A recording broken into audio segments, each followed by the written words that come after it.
by Simon Head, June 27, 2019, 9 p.m. A few years ago, Danish welterweight Nicolas Dalby was one of the more quirky characters on the UFC's European roster.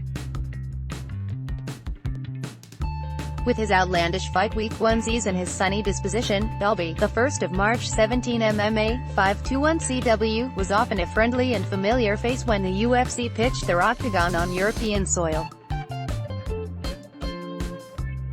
But during that period of his career, Dalby was also fighting a running battle with depression. He just wasn't fully aware of it at the time. "I went in to fight Darren Till at UFC Fight Night 76 in Dublin, and I was leaving the locker room on the way down the arena, and on my walk, I felt like sitting down and crying," he told MMA Junkie. "At the time I didn't know what was wrong, but something was not right.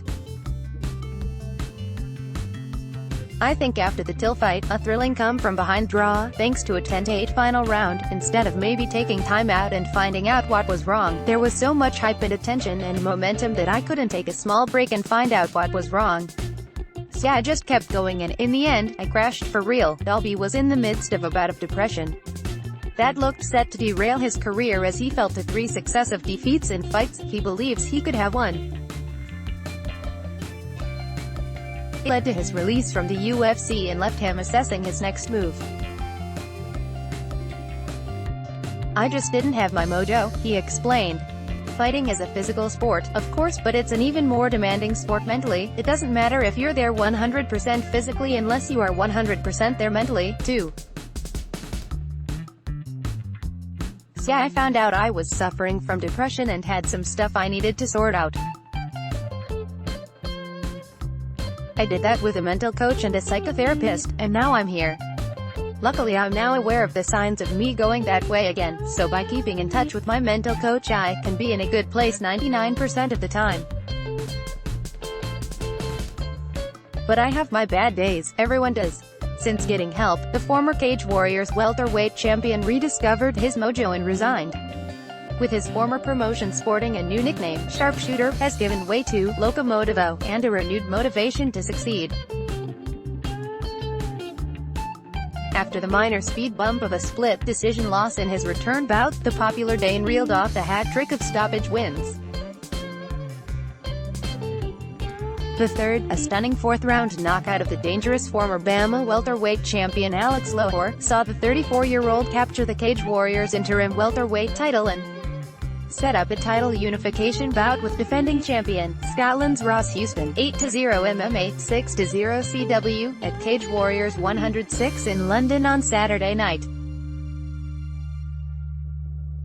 If Dalby is successful, his prize could be much more than the big gold belt that signifies his status as a Cage Warriors world champion. A suitably impressive victory could potentially see him offered a route back into the UFC.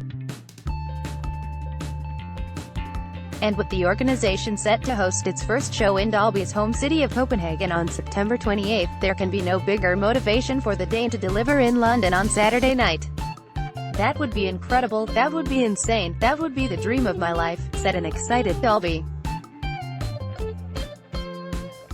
If you're a Formula One driver and you get to drive the Grand Prix in your home city, or if you're a footballer and you play the Champions League final in your city, it's the biggest moment in your sporting career. So that would be an honor and I would be very excited to do that. But before any thoughts can turn toward a possible UFC return on home soil, Dalby has the serious task of dethroning Houston, who has never tasted defeat in his 8-fight MMA career. Despite the challenge ahead, Dalby says he's ready to deliver a statement victory and get back to where he feels he belongs. "I don't feel like Ross is in the top 3 of the most dangerous or best fighters that I've faced, but he's fought his way into this position, so yeah, I've got to respect that," he said. He's brought himself to this position where he's defending the unified title against the man with the interim title, so yeah, I'm definitely not looking past him.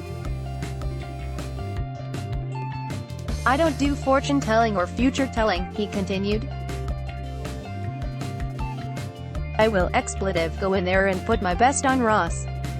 He might be good, but he's not going to be able to handle what I bring, so I will go in there and finish him off as fast as possible. For more on Cage Warriors 106, check out the MMA rumors section of the site.